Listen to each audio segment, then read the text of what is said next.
Hey everyone, it's Angela with FoodStorageAndSurvival.com and welcome back to another week of our 72-hour kit series.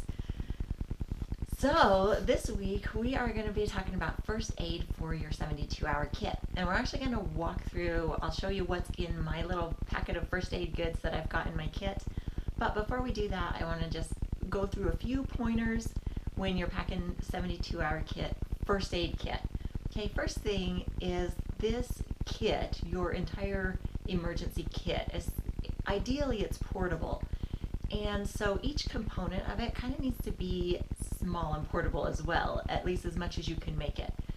And so if you want to have a fully stocked trauma kit, that is fantastic, but I would have it separate from your emergency kit. So you could grab your emergency kit and go.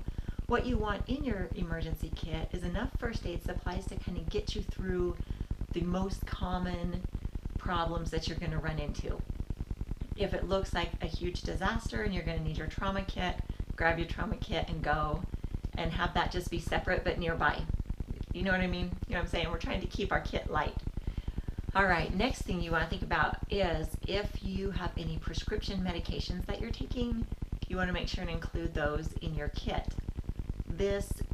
Ideally this is a 3-day kit or more, and so start out with just a 3-day supply of your prescription medications and kind of you can add a little bit, okay, until you got a little bit larger supply. It would be great to have a week or more supply of your prescription meds, and I know sometimes that's hard to get, but if you can even get just a 3-day supply, you are better off than you were otherwise. All right, another thing, if you've got kids, think about them as you're packing your first aid supplies.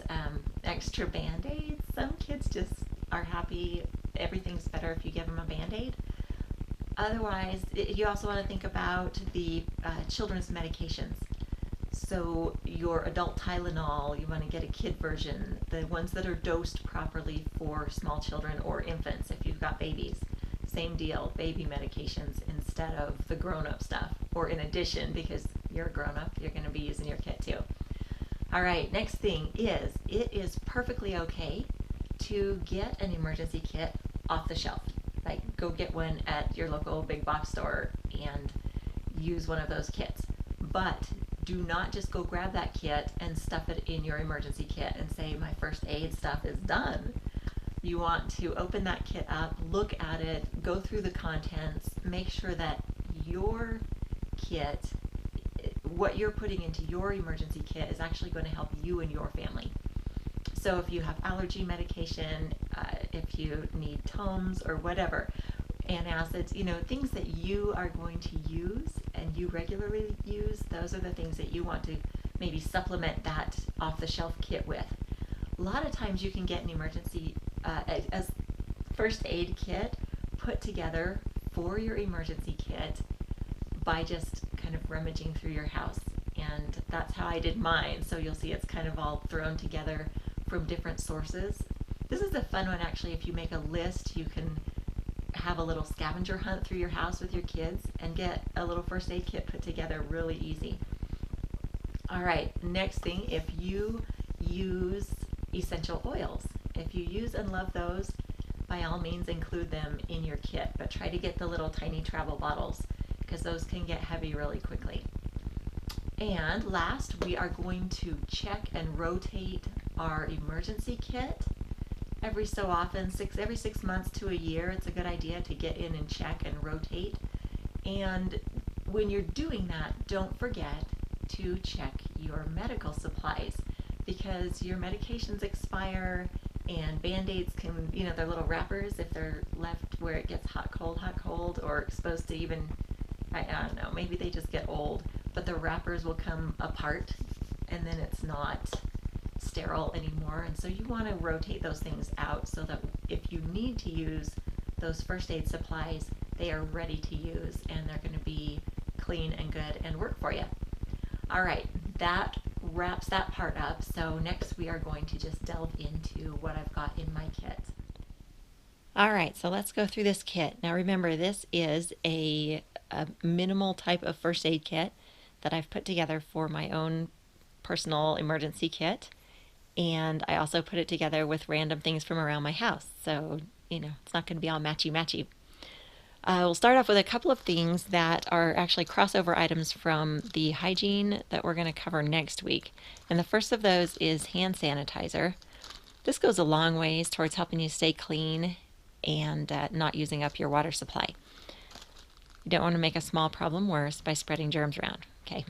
All right. Next thing is the ladies' sanitary napkin. Okay.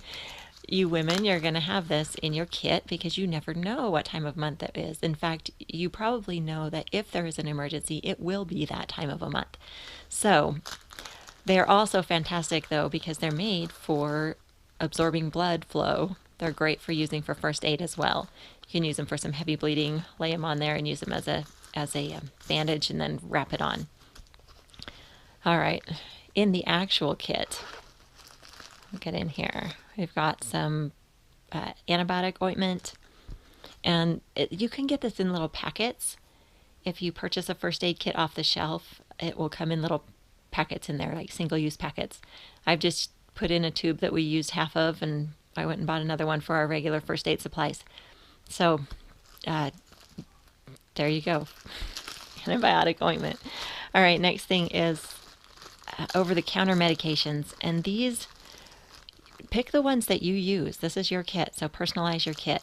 And what I do with mine is I take them out of the bottle so that I don't have to have the bulk of the bottle, and I put them in these little snack-sized baggies, and then I write on it what it is, and this one I didn't get the dose on, lot number, and the expiration date. Let's see what else. Oh, I've got dosage on the Tylenol. There you go. 500 milligrams. I'm the only one that takes Excedrin, just so you know, in my family, so I know how many to take. Okay, so we've got aspirin, Excedrin, Tylenol, whatever you use in your family.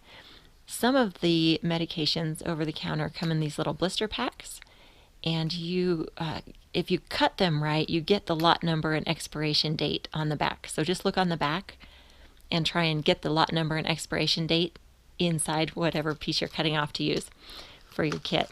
Okay, oh, there we go. Advil too. We love Advil. Okay, let's see. Next. We've got tape, and this is a cloth tape. And we actually went through a whole lot of this when we had our little dog get himself stuck in a trap, and we had to do a lot of bandaging on his foot. And this stuff is fantastic. It's not waterproof though, so if you want something that's waterproof, look into the waterproof medical tapes. But if you just want to tape a big bandage onto you, this stuff's great. Ace bandage type, stretchy bandage wrap, the kind you put on your sprained ankle. Bag of the non-latex medical gloves. And you can get these online. All this stuff you can get online, or you can get in a store in the first aid area around the Band-Aids. Okay, I actually have quite a few here. I maybe have too many, but I'd rather have too many than not enough. This also goes towards keeping clean. So we want to keep ourselves and our wounds clean. All right, what else we got in this fun bag of fun? Instant cold pack. These are really slick because you're not always going to have access to ice, but these make a nice ice pack that's quick and easy, and it can store in your kit. All right, this is my bundle of Band-Aids. I have kids, so I have quite a little variety of Band-Aids, but this is one of the things when you're going through and checking your kit and rotating and updating your kit, you want to make sure that you check your medical supplies, especially your over-the-counter meds and things like bandages that are wrapped in these individual wrappers. Over time, those bandage wrappers, you've probably seen some, can get separated. So then it's not sterile anymore. So you want to check those and make sure that you've got sterile Band-Aids so that when you need to use them, they're ready to go. Okay, then we got some more little wipes, antibacterial wipes, so cleaning up again. And last thing in here is a triangular bandage.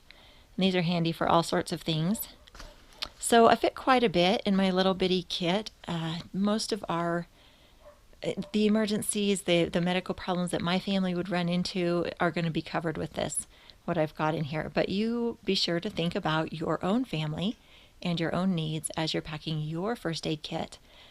A great way to get this done is to just go on a little scavenger hunt around your house, because you probably already have some of these supplies, and you get them together and put them in your emergency kit, and your first aid part is covered or mostly covered. Just make a little list of whatever you didn't find and pick that up next time you're over at the store.